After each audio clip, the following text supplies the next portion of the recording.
Здравейте, приятели! Вие гледате моите влогове и днес темата ще е игнорирам си.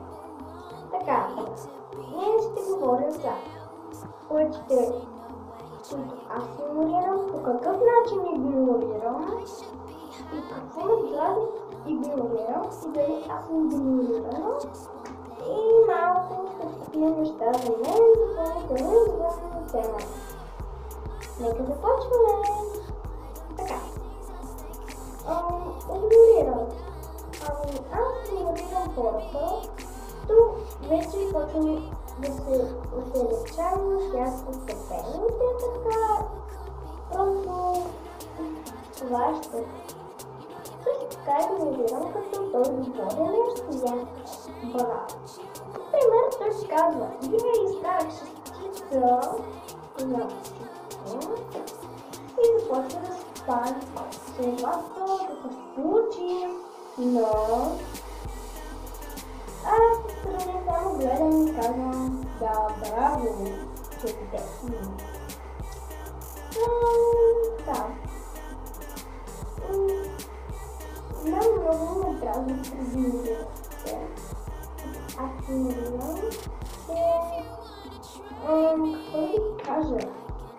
Аз постепенно се отдалечавам от моята групичка и те идват. Да, идват.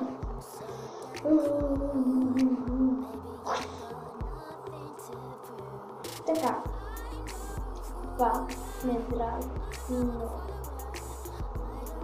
Също така ме дразни игнорирам, че да почвам да разговарям. Ма така.